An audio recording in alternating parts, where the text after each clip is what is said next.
Book 3, The New World, by H.G. Wells. Narrated by Brian Godwin. Chapter 1, Love After the Change. Section 1. So far I have said nothing of Nettie. I have departed widely from my individual story. I tried to give you the effect of the change in relation to the general framework of human life, its effect of swift, magnificent dawn, of an overpowering letting, an inundation of life and the spirit of living. In my memory, all my life before the change has the quality of a dark passage, with the dimmest side gleams of beauty that come and go. The rest is dull pain and darkness. Then suddenly the walls, the bitter confines, are smitten and vanish, and I walk, blinded, perplexed, and yet rejoicing, in this sweet, beautiful world, in its fair, incessant variety, its satisfaction, its opportunities, exultant in this glorious gift of life. Had I the power of music, I would make a worldwide motif swell and amplify, gather to itself this theme and that, and rise at last to sheer ecstasy of triumph and rejoicing.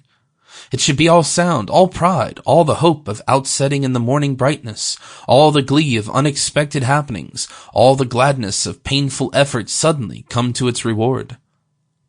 It should be like blossoms new opened and the happy play of children, like tearful happy mothers holding their firstborn, like cities building to the sound of music and great ships, all hung with flags and wine bespattered, gliding down through cheering multitudes to their first meeting with the sea.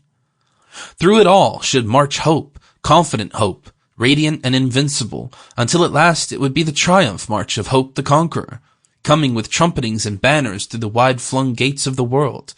And then out of that luminous haze of gladness comes Nettie, transfigured. So she came to me again, amazing, a thing incredibly forgotten. She comes back, and Varral is in her company. She comes back into my memories now, just as she came back then, rather quaintly at first not seen very clearly, a little distorted by intervening things, seen with a doubt, as I saw her through the slightly discolored panes of crinkled glass in the window of the Minton post office and grocer's shop.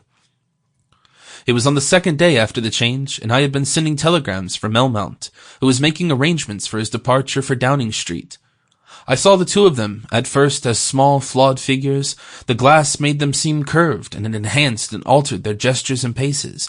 I felt it became me to say peace to them, and I went out to the jangling of the doorbell. At the sight of me they stopped short, and Varral cried with the note of one who has sought, "Here he is!" And Nettie cried, "Willie!" I went toward them, and all the perspectives of my reconstructed universe altered as I did so. I seemed to see these two for the first time, how fine they were, how great. Sample complete. Ready to continue?